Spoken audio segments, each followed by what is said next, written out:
Bonjour, aujourd'hui, dans le cadre de la leçon de biologie, nous allons nous intéresser au thermoréseau de Porrentruy.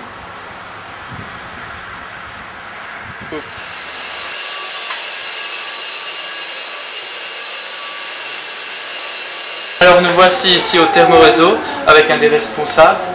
Alors, ma première question est la suivante. Qu'est-ce que le thermoréseau au fond? Le thermoréseau, c'est le chauffage à distance de Porrentruy qui fonctionne à partir du bois. D'accord. Dans cette centrale ici, nous avons 2 chaudières à bois et puis nous avons des conduites qui parcourent les rues de Porrentruy jusqu'à Fontenay. Et la plupart des grands bâtiments de Porrentruy sont raccordés à cette centrale ici au moyen de ces conduites. Et actuellement, on a 200 bâtiments, plus de 200 bâtiments qui sont raccordés à cette centrale de chauffage à distance. D'accord. Alors quel matériel utilisez-vous pour chauffer? Est-ce bois? Alors le combustible, c'est du bois à 99,3%. Oui. Et le bois provient pour l'essentiel des forêts jurassiennes. On utilise aussi du bois de récupération, du vieux bois, mais qui a été déferraillé, qui a été broyé pour l'utilisation dans nos chaudières. Et puis on utilise aussi des déchets de scierie.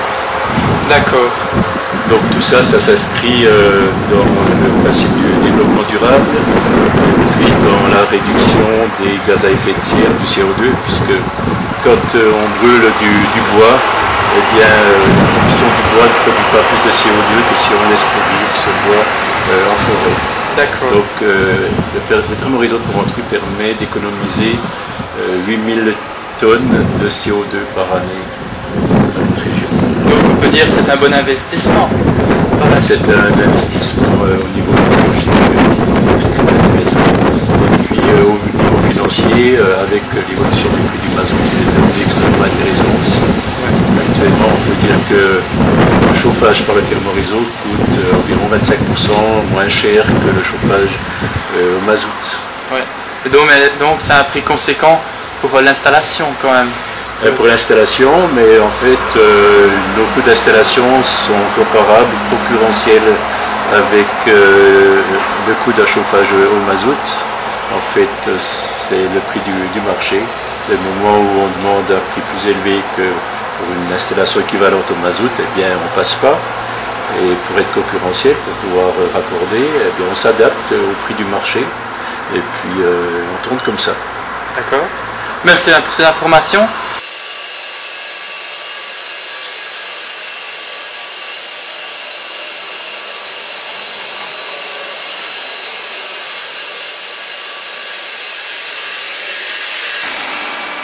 Alors nous voici au sous-sol.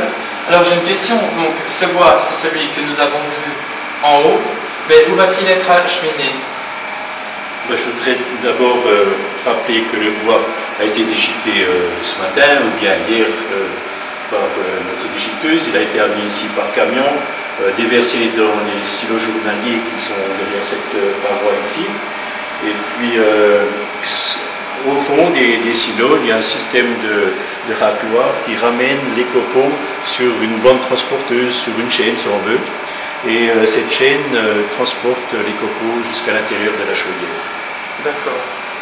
Donc la chaîne, la bande transporteuse est à l'intérieur de cette caisse ici.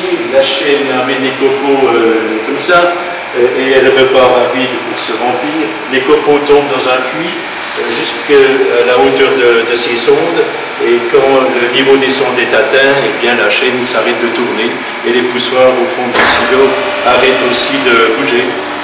Là on a justement le tiroir qui recule, et il va reculer jusqu'ici, et pendant ce temps les copeaux qui sont dans le puits vont tomber devant ce tiroir, et le tiroir va les pousser à l'intérieur de la chaudière.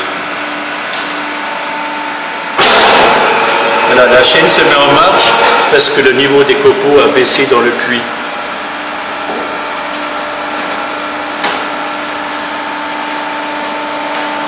Alors, on est en fin de course et puis il repart en avant, et dès ce moment-là, on pousse les copeaux de la chaudière.